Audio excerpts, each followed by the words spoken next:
We have completed our second chapter in chemistry portion. Now we started chapter 7, control and coordination in biology portion. First question is, why is it necessary to control and coordination in our body, in human beings? Basically ये question आपसे board में पूछा गया, pre board में बहुत बार ये question repeat होते हैं. What is the mean of control and coordination? पहले अपन चैप्टर का मतलब समझते हैं. What is the mean of this chapter? इस चैप्टर में अपने को पढ़ना क्या क्या है, ये सब अपन चीजें देखते हैं. कंट्रोल, आपको पता है कि अपनी बॉडी में बहुत सारे ऑर्गन्स प्रेजेंट है और उनका कंट्रोल करता है अपना ब्रेन वाला portion and spinal code portion. Second is coordination. Meaning of coordination is को मीन्स टुगेदर,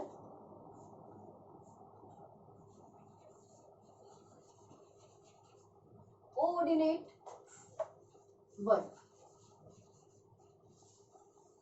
जब अपनी बॉडी में जितने भी ऑर्गन प्रेजेंट है सब एक साथ मिलकर एप्रोप्रिएट फंक्शन करे, it is called coordination. When the organ present in our body work together in appropriate manner is called coordination. तो आप आंसर भी समझ गए होंगे कि आपको आंसर किस वे में लिखना. Second question is, name the two essential system those helpful in control and coordination in our body. These two systems are, first, nervous system. You have learned in previous classes nervous system, and second one is endocrine system.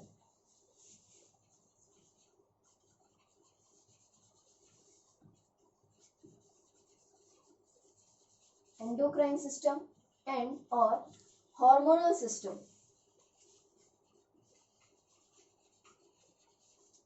Hormonal system. तो students मैंने आपको दो question बता दिए. First, why is it necessary to control and coordination? Name the system those are responsible for control and coordination, जो अपनी body में control and coordination के लिए रेस्पॉन्सिबल होता है. आपको मैं कुछ टर्मिनोलॉजी बता रही हूँ इसके साथ साथ, जो अपने को इस चैप्टर में बहुत बार पूछी जाएगी, बहुत बार रिपीट होती है. First is stimulus.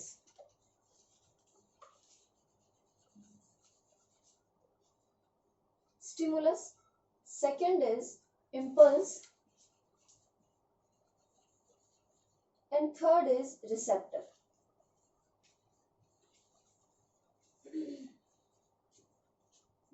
Stimulus, impulse and receptor. What is the meaning of stimulus? Stimulus is the external messages. External messages. For example, you have touched a hot substance. आपने किसी भी एक हॉट सब्सटेंस को touch किया. You remove your hand. आप अपना हाथ हटा लेते हो. तो hot substance is a stimulus, जिसके अगेंस्ट अपनी बॉडी रिएक्ट करती है, रेस्पॉन्स करती है. आपने कोई भी हॉट सब्सटेंस को टच किया, टच करते ही अपना हाथ रिमूव कर लेते हैं. मतलब अपने बॉडी ने उस हॉट सब्सटेंस के अगेंस्ट रिएक्ट किया. रिमूव करना, रिएक्शन हुआ. Then external messages is called stimulus, जिसके अगेंस्ट अपनी बॉडी रेस्पॉन्ड एंड रिएक्ट करती है. Now second is impulses. Impulses is a type of internal messages.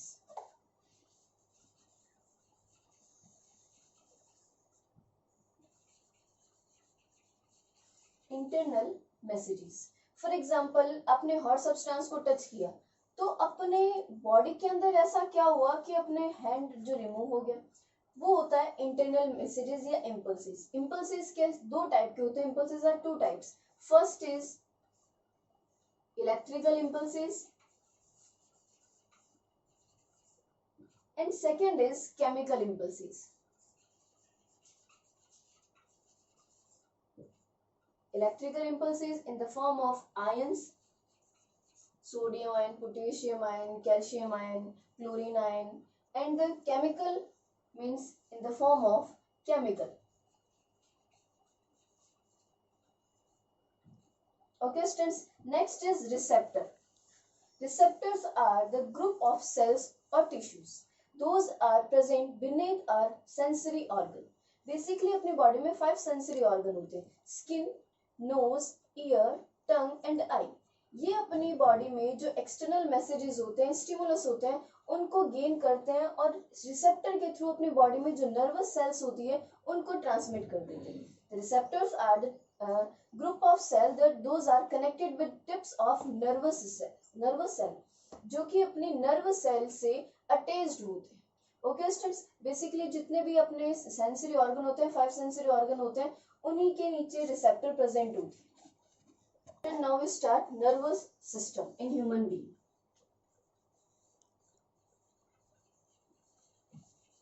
Nervous system in human being. What is the basic unit of nervous system? It is nervous cell or neuron.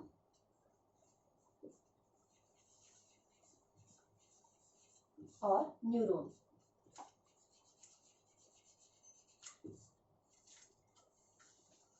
Okay students, आपको मैं nervous cell के diagram बना के बता रही हूँ, उससे आपको ट्रांसमिशन भी समझ आ जाएगा easily. Nerve cell is the longest cell in our body. अपनी बॉडी की सबसे लॉन्गेस्ट सेल होती है वो नर्व सेल ही होती है, जो कि बेसिकली मैसेजेस वगैरह होते हैं उनको ट्रांसमिशन के वर्क करती है, अपने ब्रेन को कंट्रोल एंड कोऑर्डिनेशन में हेल्पफुल होती है।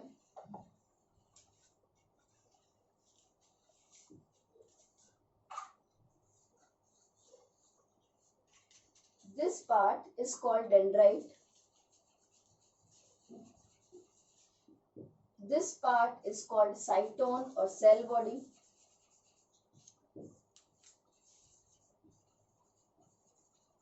The long part is called axon. And last, nerve end.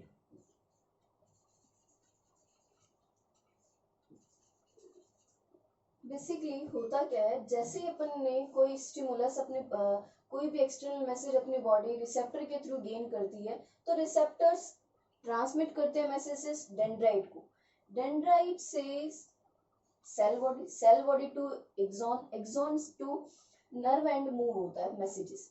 अब ये मूव किस फॉर्म में होता है? In the form of electrical impulses. Electrical impulses. अब आप पूछोगे कि इलेक्ट्रिकल इम्पल्सेस अपनी बॉडी में तो करंट कहाँ से प्रोवाइड कराएंगे? करंट नहीं होता, इसका मीन्स होता है ion. So that any cell have cytoplasm. Cytoplasm हर एक सेल में होता है। साइटोप्लाज्म एक लिक्विड होता है जिसमें कि आयंस प्रेजेंट होते हैं। तो same as nerve cell also have cytoplasm और इसमें आयन भी प्रेजेंट होते हैं। तो ये डेंड्राइट मैसेजेस के थ्रू, आयंस के थ्रू मैसेज होता है वो आगे की तरफ ट्रांसमिट होता है। यहाँ कोई कंप्यूटर वगैरह नहीं होता कि आपने टाइप किया एंड देन मैसेज ट्रांसमिट हो गया ब्रेन को। यहाँ आयंस एंड केमिकल्स प्रेजेंट होते हैं जो कि मैसेजेस को ट्रांसमिट कराने में हेल्पफुल होते हैं। अब होता क्या, बेसिकली सपोज करना this is axon part and this is nerve end part of first nerve cell. This is the second nerve cell. This part is dendrite or cytone. This part is axon. What will happen? अगर कोई भी message transmit हो रहा है axon से nerve and तक आ गया, यहाँ ये दूसरी सेल है उसका डेंड्राइट वाला पार्ट है, ये साइटोन वाला पार्ट, ये आपस में ऐसे कनेक्टेड होते हैं। इस कनेक्शन के बीच में एक गैप प्रेजेंट होता है। This gap is known as synapse. The gap present between two nerve cell is called synapse. Synapse have a chemical neurotransmitter.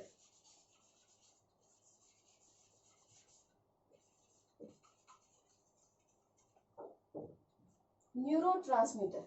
अब होगा क्या, बेसिकली अभी आपने देखा कि डेंड्राइट टूवर्ड्स मैसेज होता है साइटोन, साइटोन से एक्सोन, एक्सोन से नर्व एंडिंग, नर्व एंडिंग के बाद जब दूसरी नर्व सेल से डेंड्राइट में मैसेज ट्रांसमिट होता है तो वो इलेक्ट्रिकल टू केमिकल कन्वर्ट हो जाता है। Electrical to chemical because of neurotransmitter. Neurotransmitter क्या करता है, उस इलेक्ट्रिकल इंपल्सेस को केमिकल इंपल्सेस में कन्वर्ट कर दिया। अब ये मैसेज किस फॉर्म में हो गए? केमिकल फॉर्म में। Again dendrite receive the message, dendrite ने मैसेज को रिसीव किया and transfer toward cell body, axon and the nerve ending. तो जब डेंड्राइट ने मैसेज रिसीव किया तो वो केमिकल फॉर्म में था and then dendrite convert the messages into electrical impulses. Again किस में कन्वर्ट हो जाता है, इलेक्ट्रिकल इम्पल्सेस। तो यही सर्कुलेशन चलता रहता है। मैसेज सबसे पहले ट्रांसमिशन होता है in the form of electrical, then chemical, then again electrical, then again chemical. तो बेसिकली नर्व सेल होती है वो इसी तरह से फंक्शन करती है। आपको एक्टिविटी 7.1 के ऊपर एक पैराग्राफ में क्वेश्चन दे रखा है और उस क्वेश्चन आपको 2017-8 में बोर्ड में पूछा गया था। Labelled the diagram of neuron and draw the labelled diagram of neuron and label the following part. आपको फंक्शन देंगे, उस फंक्शन वाले पार्ट को आपको लेबल्ड करना है। Topic is reflex action.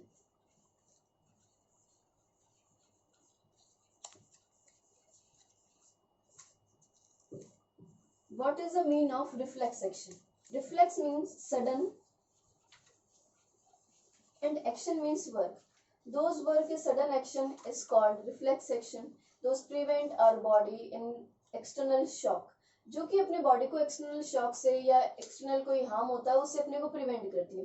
For example कोई स्टोन आपके चुभ गया हो या आपने कोई शार्प वाली चीज होती है उसको टच कर लिया हो, तो अपनी बॉडी अपने जो अपना हैंड है कहीं भी आपको कुछ चुभा हो या आपने हॉट सब्सटेंस को टच किया हो, अपन जल्दी से अपना हैंड उससे रिमूव करवा लेते हैं, चीज से अपन अपना हैंड हटा लेते हैं।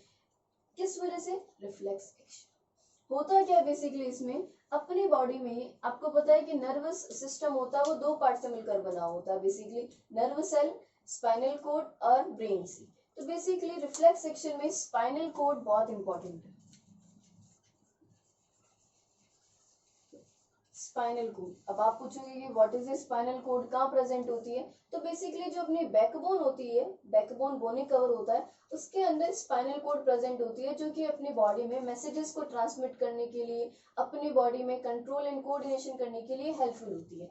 अगर अपन स्पाइनल कोड है, ये स्पाइनल कोड है, अगर मैं इसका सेक्शन कट करके आपको इसे वर्टिकल साइज दिखाऊं तो ये आपको एप्पल शेप में दिखाई देगी।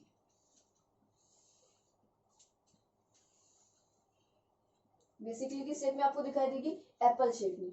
और अगर इसमें देखा जाए तो इससे बेसिकली दो नर्व सेल कनेक्टेड होती है। फर्स्ट इज सेंसरी नर्व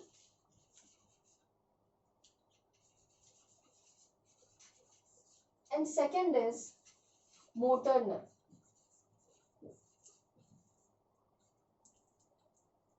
और इसके अंदर एक नर्व प्रेजेंट होती है, इट इज रिले नर्व।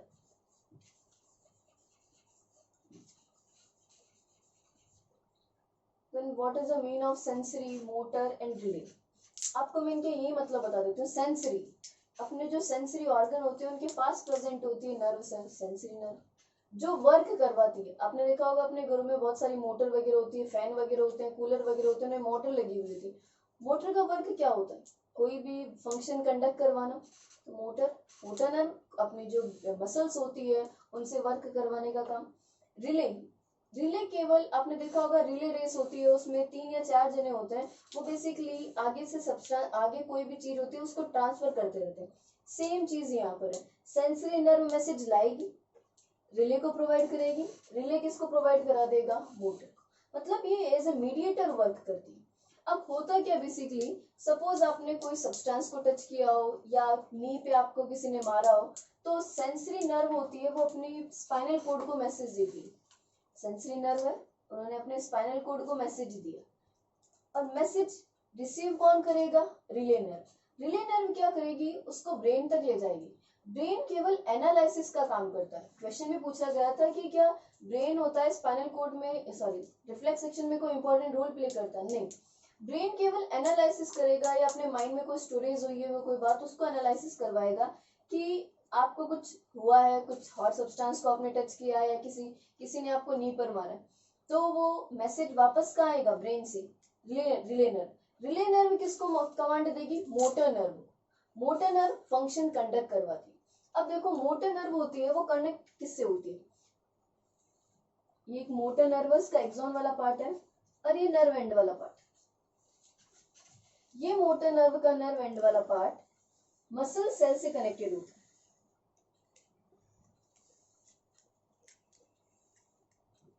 आपको पता है मसल सेल होती है वो स्पिंडल शेप होती है। होगा क्या basically, suppose it is a axon part of motor nerve and it is a nerve end part of motor nerve and this is the muscle cell, muscle cell और nerve end वाला part जहां पर connected होता है, या message लाएगी nerve, relay nerve ने इसको कमांड दिया कि भाई आपको हैंड को रिमूव करवाना है या अपने नी है उसको हटाना है, तो होगा क्या, बेसिकली कमांड आया, मैसेज आया यहाँ तक, नर्व एंड और मसल सेल के बीच में एक जंक्शन बन गया, कनेक्टिव लिंक बन गई, it is known as neuro muscular junction, a point where nerve cell and muscle cell connect each other, it is called neuromuscular junction. Neuro means nerve cell, muscular means muscle cell, junction point where they connect each other. Okay students, basically in muscles के बीच में एक protein present होता है, यहाँ वाला जो part होता है वो एक प्रोटीन प्रेजेंट होता है, इस प्रोटीन की वजह से ही जो मसल्स होती है वो मूवमेंट कर सकती है। 2019-20 में एक क्वेश्चन पूछा गया था कि जो बहुत ज्यादा कंफ्यूजिंग था, क्वेश्चन ये था कि जो एनिमल्स होते हैं उनमें मूवमेंट किस वजह से होता है, या सपोज कोई एक एनिमल है जिसने कोई भी एनिमल देख लिया जिसको वो खाना चाह रहा है और उसके लिए वो बहुत तेज दौड़ रहा है, तो उसमें ऐसा होता क्या है, तो कुछ एक स्टूडेंट्स ने ये आंसर लिखा कि उनमें बेसिकली लैक्टिक एसिड फॉर्म हो जाएगा, आपने प्रीवियस चैप्टर में 6 चैप्टर में पढ़ भी रखा है कि एनारोबिक रेस्पिरेशन होगा, लेकिन वो आंसर गलत है। आंसर क्या होगा कि जब अपने कोई भी अपन स्टिमुलस देखते हैं तो अपनी बॉडी उसके अगेंस्ट नर्व सेल होती है वो मैसेज लेके जाएगी, तो मोटर नर्व कमांड किसको देगी, मसल्स को, और मसल्स के बीच में क्या प्रेजेंट होता है, प्रोटीन, और उस प्रोटीन की वजह से वो अपनी शेप चेंज कर लेते हैं, इससे कोई भी एनिमल होता है वो फास्ट मूवमेंट करता है। Okay students,